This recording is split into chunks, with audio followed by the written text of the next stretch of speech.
ça a changé. Aujourd'hui, il y a des Noirs qui investissent, il y a des Noirs qui ont des business, il y a des Noirs qui se soulèvent, il y a des Noirs qui sont propriétaires. Voilà. Il faut savoir, comme tout à l'heure, on parlait de connaître notre histoire. Notre histoire, c'est qu'on vient tous d'Afrique et qu'aujourd'hui, on vit dans un continent qui, au départ, n'est pas le nôtre. D'accord? Donc, ça fait qu'on est une minorité ici en France. Donc, une minorité, comme toutes les minorités, ça c'est pas que les Noirs. Ça peut être les gens de l'Est, les Arabes, les Indiens, les Chinois. Toutes les minorités arrivent et font avancer la communauté petit à petit. On n'est pas arrivé en France en étant une majorité, en ayant tous les pouvoirs. Ça, c'est normal. Et ça revient sur un point, quand on disait, oui, quelle est la solution, comment on va faire pour ne plus accepter le racisme et ne plus non plus être victime. Ben, ça me fait penser au débat qu'on avait fait avant sur le sujet Black Lives Matter, où on avait Izzy, on avait Magoza qui nous disait, qui nous rappelait les pensées de Marcus Garvey ou les idéologies de Kemi Seba, qui disait voilà, pourquoi est-ce qu'on va continuer à essayer de se faire accepter chez les autres alors que la solution est peut-être de retourner chez nous et de grandir chez nous. Il y en a qui sont retournés en Afrique et qui ne subissent plus ce racisme qu'on voit ici en France. Et après, je dis pas que c'est une solution pour tout le monde, puisqu'il y en a qui sont immigrés en France, il y en a qui sont, comme la plupart d'entre nous, nés en France. Donc forcément, si on est né en France, on est à moitié français, voire complètement français, ça dépend de ce qu'on appelle français, tu vois. Et donc, à ce moment-là, on veut faire avancer notre peuple, notre communauté, en France aussi. Mais ce que je veux dire, c'est que le racisme, c'est pas nouveau et ça existera toujours. Et c'est pas que par rapport aux Noirs. Moi, une personne qui te dit les Noirs, vous êtes ridicules, je ne cherche même pas à parler avec elle, c'est plus la peine, on n'éduque pas un adulte. On éduque des enfants, on n'éduque pas un adulte. Cette personne-là, tout ce que je vais chercher à faire, c'est récupérer mon argent. Et s'il doit y avoir conflit, il y aura conflit. Et s'il y a la justice, il y aura la justice. Mais il ne faut plus chercher à éduquer ou à comprendre. C'est des adultes qui ont eu le temps de penser, ils ont eu le temps de s'instruire ou autre. S'ils ne l'ont pas fait, c'est leur problème, c'est pas à nous de les comprendre. C'est pas à nous de les comprendre. Et donc, voilà. Effectivement, quand tu dis il a été voir Hanouna, moi je pense que c'est Hanouna qui est venu le chercher. On sait comment ça marche, les PNB, c'est Hanouna qui est venu le chercher. S'il s'est dit j'ai peut-être une fenêtre pour ouvrir, pour parler, etc., eh ben il l'a fait. Tant mieux qu'il le fasse, qu'il ouvre sa bouche. Maintenant, qu'il soit amené ou qu'il ait été indiqué vers la pensée pleurnichard, ça c'est un autre débat. On n'est pas dessus pour l'instant. Mais quoi qu'il arrive, il avait une fenêtre où il pouvait parler et il a parlé. Aujourd'hui, il a parlé, nous on peut en parler et d'autres vont réagir derrière. Donc moi je suis d'accord avec le fait qu'il s'il peut parler, qu'il parle maintenant. Effectivement, pour moi, il aurait peut-être dû... Ok, Hanouna est venu le chercher, ok. Maintenant qu'il est connu, il peut aller vers justement des émissions tenues par des Noirs qui vont mieux le comprendre. Parce que aller se plaindre auprès de gens qui ne te comprennent pas, c'est pas forcément très efficace. Voilà. À un moment donné, il faut trouver des gens qui te comprennent, des gens qui savent ce que tu vis, des gens qui ont déjà senti ce que tu as vécu et qui peuvent mieux réagir, mieux te comprendre, mieux en parler.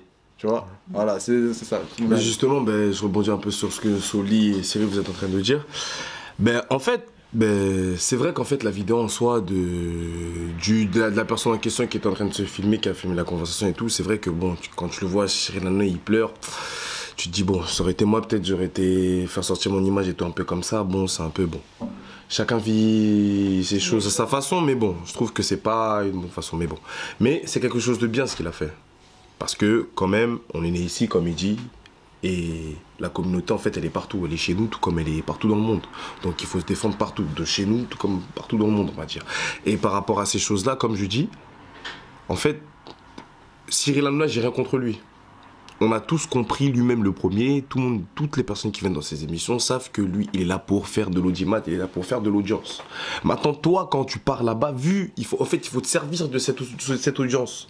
Maintenant, en soi, lui, la personne en soi, bon, il a parlé, il a raconté son histoire, c'est con. Sans peut-être Cyril Hanouna, on ne serait pas peut-être venu à nos oreilles. Si lui, derrière aussi, aurait peut-être pas filmé, enregistré cet appel où on se moque de lui, on n'aurait pas eu cette histoire. Donc, je trouve ce qu'il a fait, c'est bien. Maintenant, en fait, il faut savoir que c'est comme un peu comme la LDNA quand il est passé sur ici. Quand il vient de ces émissions-là, c'est des débats et des argumentations qui sont tournées à l'encontre de nous, notre communauté. Donc ça veut dire que soit tu viens pour t'en servir, mais c'est compliqué. Ou soit tu pars, comme il a dit Cyril, et je trouve que c'est intelligent, d'aller, de viser certains médias qui sont peut-être un peu plus communautaires, plus de chez nous, pour qu'ils puissent nous comprendre parce que ça va dans notre direction à nous. Mais Cyril Hanouna, faut pas lui en vouloir. Lui, il est là pour l'audimat, donc faut vraiment pas lui en vouloir, j'ai compris ça. Maintenant, en soi, c'est la chose qu'il a fait de dénoncer tout ça, il a raison. C'est pour ça que derrière, il faut faire quoi? Il faut prendre des procédures, comme je dis, il faut faire appel à la résistance, de peut-être boycott derrière son blablacar, sa page, ou autre, de mettre de mauvaises notes, de mettre de mauvais commentaires, pour que ce genre de personnes-là, aient des conséquences par rapport à leurs actions qu'ils peuvent faire. Mais en vrai de vrai, il faut revenir chez nous. C'est chez nous en fait. En fait, ça pour moi, c'est bien qu'il y a ça pour qu'on comprenne, on n'est pas chez nous, c'est chez eux, c'est leurs habitations à eux, leur pays à eux. Ça veut dire qu'il faut faire ça chez nous. La force doit venir d'abord de chez nous. Et avec cette force-là qui doit venir de chez nous, on doit faire un peu, peut-être on va dire entre guillemets, parce que moi on va dire que plus ou moins c'est un exemple, un peu comme les Chinois, qui leur force viennent de chez eux. Et ils viennent ici pour tout acheter. Et ils viennent ici avec leur force de chez eux, les Libanais aussi, pour investir ici. Ça, je suis d'accord. Et c'est pour ça que je dis, pour moi, la force d'abord doit venir de chez nous. De chez nous, de s'éduquer, on va dire, de s'éduquer financièrement pour venir en force en Occident ici, pour que derrière on ait nos puissantes chaînes de restaurants, puissantes chaînes de même donner une bonne idée d'avoir un exemple des Airbnb qui soit peut-être pour nous, notre communauté à nous, pour qu'on puisse ne pas se retrouver dans ce genre de situation là où tu as un gars, tu viens faire une location d'appartement dans ce Airbnb et concrètement qui se fout de ta gueule. Donc moi en soi, ce genre de choses en fait en vrai ça me choque pas. Ça arrive tout le temps. Ça arrive tout le temps, c'est son pays, c'est leur plateforme, c'est son habitation à lui. Demain peut-être moi si j'aurais été congolais, on va dire concrètement, si peut-être demain moi j'ai des habitations peut-être partout un peu au Congo, il y a un Chinois qui vient avec son petit accent qui vient me récupérer, ça se trouve j'aurais fait la même chose. Donc ça veut dire en fait en soi, il fait ça, ok, on boycotte sa chaîne, on fait appel à la résistance pour lui, mais encore une fois, l'éveil, on revient sur quoi? Sur notre histoire, on se ressource sur nous-mêmes, on se regarde nous-mêmes d'abord. Et encore une fois, si ça vient de chez nous, après en fait, il n'y aura plus ce genre de situation. Demain, quand on vient avec des fonds, du capital qui vient directement d'Afrique, c'est pour des idées qui sont dans la diaspora, ça va être aussi pour l'Afrique. Pour que demain, peut-être à plusieurs, on fasse une plateforme, là où c'est peut-être que les Africains, comme un peu P. Diddy et Jay-Z, ils ont lancé aux États-Unis pour que des choses, on va dire, situées sur que notre communauté à nous, des dermatologues, de banques ou autres. C'est ça, on va dire, pour moi, je vais dire ça. Je vois à peu près ce que tu veux dire, Richie, mais je partage pas toutes tes idées. Déjà, quand tu dis c'est chez eux, c'est leur habitation, c'est leur comment dire, c'est leur ouais, c'est leur pays, etc. Non. Non, le pays, il s'est pas construit tout seul, tu vois. C'est pas parce que le mec, il est blanc, il est posté chez lui, qu'on va dire, bah tiens, c'est chez lui et c'est pas chez moi. Un pays, comment? Oui, mais non, c'est grave ça, parce que ça veut dire que, parce que attention, la France, c'est la 5e ou 6e puissance mondiale. Il y a de l'argent en France, tu vois ce que je veux dire? Et s'il y a toutes ces formes de racisme, etc., c'est peut-être parce que tout le monde ne veut pas partager, ou chacun veut sa part du gâteau. Donc quand tu dis, faut qu'on retourne chez nous, c'est bien les actions comme ça parce que ça nous pousse vers chez nous, je suis pas d'accord. Moi, je suis ici, j'ai une entreprise ici, ça me fait qu'elle marche, ça me fait plaisir, tu vois ce que je veux dire? Donc j'ai pas envie qu'on me dise ah t'es pas chez toi, faut que tu retournes dans ton pays. Non, je suis pas d'accord. Celui, je pense qu'il a pas voulu le dire comme ça. Et toi qui as investi en France, qui as monté ton business en France, moi je pense que l'avis que j'ai avec Easy, c'est que déjà c'est très bien ce que tu as fait, c'est magnifique, félicitations. Merci. Et que en plus de ce que tu as fait, tu pourrais continuer en influençant en Afrique. En influençant en Afrique, comment on dit ça? Quand on se développe, tu vois, développer ton business que tu as construit, dont la base est en France, le développer aussi en Afrique. Tu vois, avoir une deuxième boutique, mais en Afrique, etc. Pour que l'argent que tu as fait partir en France, voilà, et ben, puisse aussi arriver jusqu'en Afrique pour que ça puisse aller dans l'économie aussi africaine après. Et quand je dis Afrique, je parle bien sûr du pays que tu choisiras en Afrique pour... D'accord, mais après ça c'est personnel, c'est à moi de choisir si j'ai envie ou si j'ai pas envie. Et il y en a qui ne se voient pas du tout en Afrique, on peut pas leur en vouloir. T'es né, t'as grandi dans un pays, on dit bah non c'est pas ton pays parce que t'es noir, etc. C'est pas bon. C'est pas comme ça qu'on Non. dit. Ouais, c'est un peu comme ça. Non. Moi, la chose que je suis en train de dire là-dessus, c'est quoi? C'est qu'en fait, je ne dis pas que face à ça, en fait, il faut retourner chez nous, il faut laisser leur cause, il faut tout le monde nous marche dessus. Non, non, non, non, non. Faut qu'on se défende et justement, il faut qu'on fasse appel à la résistance, mais intelligemment à la résistance. Mais le chantier doit se faire chez nous et il part de chez nous. C'est ça que je suis en train de te dire. Je ne te dis pas que face à ça, il faut rester un mec d'Airbnb, t'as au téléphone, il part comme ça, tu laisses, tu dis c'est pas chez moi. Non. Par rapport à ça, je t'ai dit, il faut faire appel à la résistance, il faut boycotter son compte ou autre. Mais le chantier doit se faire chez nous. Ça viendrait que de chez nous. Pas forcément. En fait, c'est que pour moi, en fait, c'est... Oui, mais en fait, pour moi, ça veut dire que tout comme on doit se développer ici, tout comme on doit se développer chez nous, mais en fait, le pourcentage là où c'est le plus, c'est d'abord chez nous, en fait. Je pense que ce qui est... Parce que ça reste nos pays à nous. Enfin, t'as beau le tourner comme tu veux, hein, mais je pense que, en fait, c'est pas tout le monde en fait qui peut faire exactement ce que tu es en train de dire. Il y en a qui n'ont pas envie de retourner en Afrique. Et il y a des communautés ici qui viennent, qui investissent, qui se développent, qui ont des chaînes de magasins, qui ont des chaînes d'épicerie, etc., qui se développent ici et qui restent dans leur communauté, qui embauchent des gens de leur communauté. Tu vois, qui apprennent, moi là où j'habite, il y en a qui apprennent à leur communauté à écrire le français, à parler le français, à les aider à remplir leur feuille d'impôt, tu vois ou pas? Qui éduquent leur communauté pour pouvoir s'intégrer ici. Parce que comme eux, ils sont partis sur notre territoire, nous coloniser, etc., laisser leur empreinte, comme on est là, on peut le faire aussi. Je ne suis pas contre l'idée que on peut retourner en Afrique, on peut le faire. Pour ceux qui peuvent, en tout cas, je les encourage à le faire. Pour ceux qui ne peuvent pas, ils peuvent s'imposer ici aussi. Investir ici, vraiment se développer ici. Il n'y a pas de souci par rapport à ça. Pour ceux qui ne peuvent pas, je vois pas où est le problème en fait.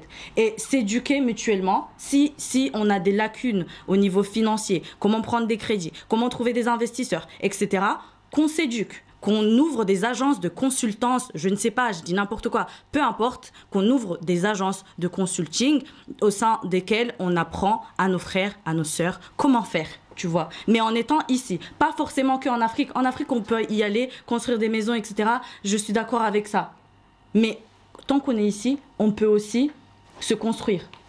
Mais la chose, c'est quoi? C'est que les communautés, peut-être que moi j'ai en tête, ou peut-être que tu donnes pas exemple, peut-être, je pense, on va dire les communautés concrètement asiatiques. Quand je pensais peut-être aux Indiens, ou peut-être aux Chinois. Au Bangladesh. Bangladesh ou autre. Mais en fait, j'ai compris qu'en fait, la force vient de chez eux. Tu sais comment ça se passe pour eux, comment ça se passe ici? Eux, en fait, si tu veux, c'est comme si on les envoie ici, concrètement, en Occident, pour des buts précis. Dans un but précis pour ramener en fait cet argent chez eux, faire cet argent ici, mais le ramener chez eux. Et depuis qu'en fait j'ai compris ça, j'ai dit, ben ah ouais, en soi, il faut qu'on se développe ici, parce qu'on est ici, il n'y a pas de souci, ça veut dire que je te rejoins. Ça veut dire qu'il faut qu'on monte des trucs ou autres, des plateformes autres pour notre communauté, pour qu'elle évolue. Mais si on doit prendre, en fait, on doit être large pour l'évolution de notre communauté à nous, qui est large, afro, pour moi c'est que comme ça en fait. Parce que justement, on a l'exemple avec les Asiatiques qui, eux, ça vient de chez eux, hein, la force. Crois-moi que quand un Asiatique est envoyé ici, peut-être un Sri Lankais, comme tu dis, ou comme un Chinois, le Chinois, ils ont peut-être mis tout en place, un appartement qui est déjà en place, un commerce qui est déjà en place pour ça. Et même, j'ai côtoyé une personne qui est un exotique, qui vient de Bangladesh ou Sri Lanka, désolé si je me trompe, et qui m'a dit qu'en fait, ils se soutiennent, mais un truc de fou. Ça veut dire que c'est eux-mêmes qui se livrent. Ah oui. Leurs marchandises, c'est eux-mêmes, elles les livrent par eux-mêmes. Mais les boss sont où? Ils sont en Europe, ils sont ici ou chez eux? Ben ils sont chez eux. Et ces boss-là en question se sont fait de l'argent ici ou ça part de l'argent de chez eux? Ben aussi de chez eux. C'est pour ça que je dis que je ne pointe pas du doigt une personne qui va faire développer son commerce ici ou autre. Il faut le faire. On est ici, il faut qu'on le fasse. Mais la force, la plus grosse force, le plus grand pourcentage viendra de chez nous. C'est comme ça que va les choses, comme ces autres communautés-là. Coucou Magoza, donc tu remplaces Izzy et toi Maimouna, tu remplaces Solange dans le débat. Donc moi j'aimerais revenir donc au cœur du contexte. Moi pour ma part j'ai déjà eu à faire du Airbnb pendant assez longtemps. Alors moi pour ma part j'ai jamais refusé quelqu'un parce que une personne était d'une couleur de peau autre, mais je sais que quand je recevais des Renois ça me faisait vraiment plaisir. Voilà, ça me faisait plaisir parce que on se retrouvait entre communautés, on pouvait discuter, etc. J'étais beaucoup plus à l'aise. Pas que j'étais mal à l'aise avec les autres, mais ça me mettait bien. Et quand je suis allée donc de l'autre côté, donc du côté de la personne qui loue son bien, eh ben, j'ai compris pas mal de choses. Voilà, tout comme par exemple, depuis que je suis dans l'entrepreneuriat, je vais vous expliquer pourquoi je dis ça. Tout comme quand je suis dans l'entrepreneuriat, quand je dois embaucher une personne, donc je peux embaucher une personne caucasienne, c'est possible, mais je me dis que si j'embauche une personne caucasienne, vu que moi je suis dans l'entretien du cheveu afro, bah, je me dis qu'elle va pas forcément comprendre. Je me dis qu'elle va pas forcément comprendre la situation dans laquelle la cliente ou le client vient. Donc, je comprends certains patrons ou patronnes qui sont sceptiques à l'idée de recevoir d'autres communautés. Voilà. Alors, bah, moi, du coup, je vais revenir sur un peu tout ce que vous avez dit depuis le début, sur l'histoire d'abord de Brasco, là. Quand on dit que le gars, il est débile ou quoi que ce soit, que la fille, elle a été super calme, qu'elle a filmé, etc. Franchement, filmer et tout, c'est super bien parce que ça a permis de faire ce qui a été fait aujourd'hui. Maintenant, il faut agir. Le gars, faut plus laisser les gens nous parler comme ça. Là, il y a eu l'histoire du Brasco. Ensuite, il y a eu l'histoire du Airbnb. Enfin, je crois que ça s'est passé avant. Et quelques semaines après, il y a une dame quand même qui a insulté une femme noire dans un supermarché. Et je suis sûre qu'elle avait vu ces infos-là. Mais ça avait pas trop l'air de l'avoir atteint, vu qu'elle l'a fait de façon très facile et il n'y a pas eu de répercussions. Moi, je pense que s'il y avait action, et quand je parle d'action, je parle de vraie action, même physique, parce qu'au bout d'un moment, c'est jusqu'à quand, en fait, on va laisser les gens nous traiter de la façon dont on nous traite? C'est qu'on tolère, on accepte, on est quoi? On est les Noirs gentils de France? Non, pour moi, ça passe plus du tout de passer pour ce type de gens-là. Après, quand tu parles de, par exemple, là où, oui, embaucher des gens, etc., quand dans un salon de coiffure, tu me dis, t'embauches une femme afro parce qu'elle connaît les cheveux afro, ou t'embauches une femme caucasienne parce qu'elle connaît les cheveux caucasiens, je vais être OK pour toi là-dessus, mais refuser quelqu'un parce que tu connais pas trop comment sa communauté elle est, ça fait combien de temps qu'il y a des Noirs en France? Ça fait X temps qu'il y a des Noirs en France. Les racistes, ils n'existent pas depuis aujourd'hui, ils existent depuis toujours. Donc, refuser quelqu'un pour sa couleur de peau, moi je trouve ça choquant, déplacé, genre quitte la France si les Noirs ils te dérangent parce que c'est eux qui sont venus déranger les gens chez eux. Donc forcément il y a eu de la colonisation, donc les gens ils se sont exportés en Europe. Bah on est là maintenant, il faut qu'on s'impose ici. On s'impose autant en Afrique qu'on doit s'imposer ici. Ils se sont imposés en Afrique, hein. Parce que moi je vais parler pour le Sénégal. Quand je vais au Sénégal, les dirigeants pour moi c'est les Français, c'est la France qui dirige le Sénégal. Donc ils sont autant imposés chez nous, je vois pas pourquoi on ne s'imposerait pas autant chez eux. Ça, c'est... Je vais essayer de revenir sur ce qu'a dit Soli et Maïmouna. Soli, elle a parlé de... Tu faisais du Airbnb. D'accord? Donc toi, tu pouvais prendre tout le monde, mais tu préférais, tu te sentais plus à l'aise avec les Noirs. Ouais. Mais là, en fait, on parle du racisme. Le racisme entre Noirs n'existe pas. Il y a des discriminations. Le problème du Airbnb, c'est du racisme systémique. Il y a différents types de racisme. Ordinaire, insulte, comportement raciste. Sale noir, d'une seule personne, c'est une insulte à caractère raciste. Mais le système dans lequel on vit a établi des lois, des politiques racistes.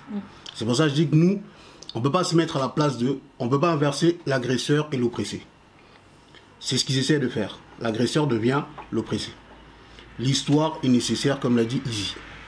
Le problème, c'est qu'aujourd'hui, on est dans un pays où on veut se battre contre le racisme et la négrophobie alors que c'est un système qui est déjà établi. C'est pour ça que quand il dit il faut apprendre l'histoire, c'est important, mais pas que notre histoire, il faut apprendre l'histoire des autres pour pouvoir mieux comprendre la pensée des autres. C'est pour ça que je dis que dans le racisme et la négrophobie, c'est une pensée. Et la pensée arabe, 13 siècles d'esclavage, qui a été recopiée par les Caucasiens. Et dans les Caucasiens aussi, il y a la pensée blanche. Je dis pas la pensée des Arabes, mais je dis la pensée arabe, la pensée des Blancs. Non, la pensée blanche. C'est une idéologie. C'est-à-dire qu'ils sont assis, ils sont dit on va contextualiser, on va se dire que bon, on est supérieur aux autres. Bah, Arthur de Gobineau, l'inégalité des races. Ensuite, on a Colbert, le code noir. Tout ça, c'est l'histoire. Le problème, c'est que le noir, aujourd'hui, s'il ne connaît pas son histoire et l'histoire des autres, il sera toujours vulnérable face aux autres. C'est pour ça que je dis qu'aujourd'hui, on aura beau parler. Maïmouna parle de action. D'accord. Tu vas faire une action. La justice n'est pas en ta faveur. Ton action va te mener où? Nulle part. Le jeune homme qui a insulté, frappé, insulté la sœur, frappé le livreur. Il a été arrêté. Mais qu'est-ce que... On ne sait pas ce qui va se passer. Pour une sorcière qu'il a plaidé la démence. Il a fait des excuses. Ces excuses, c'est lui qui rédit, c'est qui d'autre? On ne sait pas. Le problème, c'est qu'aujourd'hui, on doit déconstruire la pensée collective des Noirs. C'est pour ça que je dis qu'il faut essayer de lire l'art de la guerre de Sun Tzu. C'est comprendre, mettre en place des stratégies, psychologiquement battre l'adversaire. On ne va pas aller sur la guerre. Le problème, c'est qu'il y a des Noirs aujourd'hui qui veulent la guerre. Tu vas faire la guerre hors de chez toi, c'est compliqué. Il a dit, Cyril, on est minoritaire ici, on n'est pas majoritaire. L'Île-de-France détrompe souvent les Noirs. Oui, on est majoritaire en Île-de-France. Si tu sors sur la France profonde, tu vas te rendre compte que tu es minoritaire. C'est pour ça que je dis aujourd'hui, on doit s'organiser, s'éduquer, avoir l'éducation financière et essayer de boycotter. Il y a combien de Grecs en France et combien de restaurants africains? Plus de kebabs. Qui consomme là-bas? Les Noirs. Ben, si on dit, on consomme plus dans les Grecs, on va chez des restaurants africains, ils vont s'intéresser à nous en fait. C'est pour ça que je dis, il y a une interdépendance entre nous. Nous, on n'est que des consommateurs, mais on ne produit pas. C'est bien que tu aies ton salon, c'est très bien. C'est bien que tu embauches des personnes de ta communauté, c'est très bien. Mais c'est une expérience individuelle. Marcus Garvey disait très bien, tous les Noirs ne sont pas amenés à rentrer en Afrique. Certains seront inutiles en Afrique. Ben, c'est la réalité. Le problème, c'est qu'aujourd'hui, on conceptualise souvent en disant oui, tous les Noirs doivent rentrer en Afrique. C'est vrai que dans l'idéal, si tu rentres en Afrique, tu vas vivre des discriminations mais pas du racisme. Parce qu'on n'est que entre Noirs. Ça sera, bah, celui elle est peut-être plus fine, l'autre elle est un peu plus forte. Ou l'autre est plus riche, plus pauvre. C'est des discriminations. Mais le concept du racisme et la négrophobie est basé sur des idéologies. Et ça, on doit vraiment faire attention à ça. Parce que l'idéologie, c'est quoi? C'est par exemple, on a des enfants, on les éduque. Mais tout à l'heure, je sais plus, j'ai suivi un peu si c'est Cyril qui parlait, hein, je sais plus, Cyril ou Cyril. Et toi aussi, Soli, j'avais l'impression d'entendre un discours universaliste. Dans le sens où on se dit, oui, on peut faire ici, on va essayer d'agir ici sur place, c'est bien. Mais tu ne peux pas te battre face à un système. Ta réussite à toi, elle est personnelle, elle est individuelle. Mais le racisme touche le collectif. Je donne un exemple très simple. Le problème du Airbnb, c'est du systémique, c'est du racisme systémique. L'accès à l'emploi, l'accès au logement. Aujourd'hui, si la personne qui loue son bien est face à un groupe de Noirs qui a beaucoup d'argent, on va l'écraser, on va prendre son bien. C'est l'argent qui dirige le monde. C'est pour ça que je te donne un exemple. Un rappeur qui, à 16-17 ans, quand il est rentré dans un magasin, il ne pouvait pas rentrer en capuche. Mais le jour où il a l'argent, il va rentrer dans un grand magasin de luxe, capuché, il s'assit, on lui sert du champagne. C'est l'argent qui inverse ça. Le problème, c'est qu'aujourd'hui, on ne peut pas dire que les Noirs, on est pauvres. On peut être pauvre individuellement. Mais si on s'unit, on devient fort financièrement. C'est pour ça qu'il faut qu'on essaie d'avoir l'aspect éducatif. Le problème du racisme, c'est un problème systémique. Il est en place, il va perdurer. Mais maintenant, la réalité, c'est que dans l'inconscient psychologique de beaucoup d'Arabes, ils sont supérieurs à nous par rapport à l'histoire. Les enfants, quand ils grandissent, ils n'ont pas de modèle, les enfants noirs. Du coup, ils se disent, bah, les pyramides, c'est pas nous. Mais quand on gagne en estime de soi, on voit l'autre différemment. Un petit qui sait que les pyramides, c'est ses ancêtres qui l'ont fait, quand un arabe lui dit, vas-y, Oussifou, Carlouche, il va dire, ben, le Carlouche a construit la pyramide. Toi, tu as fait quoi dans l'Afrique où tu es venu habiter? C'est pour ça qu'il faut qu'on essaie de recentrer un peu. Mais la plus grosse de bataille, c'est la pensée. Si on arrive à gagner dans la pensée de l'imaginaire des enfants, on aura fait beaucoup d'efforts. Mais je suis d'accord. Mais j'aimerais, franchement, très bonne intervention. J'aimerais revenir sur ce que tu disais, parce que le mot boycott, on l'a employé plusieurs fois depuis le début du débat. Mais excuse-moi, pour prendre un exemple tout bête, vous vous souvenez du débat sur H&M quand il y avait tu sais, le t-shirt, le singe le plus cool de la jungle, un truc comme ça. Donc on a décidé de boycotter H&M. Je sais pas ça fait combien d'années, moi personnellement je ne suis plus jamais retournée chez H&M, pourtant j'y allais, je n'ai plus rien acheté de chez H&M. Il y a des fois j'ai envie de faiblir, il y a des fois je regarde en vitrine, je me dis ah ça a l'air sympa, mais j'y vais pas parce que mon argent c'est moi qui décide à qui je le donne, voilà. Mais il y a énormément de Renois qui sont retournés chez H&M. Donc oui on décide de boycotter, mais le problème c'est que très souvent ça ne suit pas. Mais sinon, c'est une très bonne idée. Même le fait de boycotter, par exemple, ton exemple de grec, c'est une très bonne idée. Aller chez les autres, enfin, aller plutôt chez nous, encourager. Le restaurant, le marabout. Oui, par exemple, aller chez le marabout ou bien aller chez Mama Africa, etc. Oui, mais le problème, c'est que il faut suivre. En fait, très souvent, les actions de ce type-là, Black Lives Matter, etc., très souvent, il faut que ce soit suivi. Sinon, ça va sortir, tout le monde va être content, tout le monde va aller à la marche, etc. Mais puis après, ça retombe. Si je peux répondre à ce que tu dis, Soli. Le problème du boycott, pour qu'il soit efficace, il faut avoir un idéal et un objectif. Certains Noirs n'ont pas d'idéal, n'ont pas d'objectif. Si dans ton idéal, la cause est la plus importante, tu vas boycotter. Le problème, c'est qu'aujourd'hui, beaucoup n'y croient pas en fait. C'est pour ça que je dis aujourd'hui, j'ai un gros devoir, je fais un travail d'histoire. On cite les autres communautés, les Juifs, les Asiatiques, comme modèle de réussite. En 1921, à l'Oklahoma, à Tulsa, les Noirs avaient fait la Black Wall Street. Si tu parles de quelque chose qui colle à ta réalité, ça va t'inspirer. Tu ne peux pas prospérer en prenant les autres en image. Les autres prospèrent avec leurs croyances. Les Africains veulent prospérer avec des croyances qui ne sont pas les leurs. Il y a déjà un problème. C'est pour ça que je dis qu'il faut rentrer dans notre histoire et avoir nos références. Quand tu parles à un enfant je sais pas, d'un dessin animé qui est caucasien, ça colle pas à sa réalité. Mais quand tu lui montres un dessin animé qui lui parle, qui lui ressemble, ça lui donne de l'estime de soi.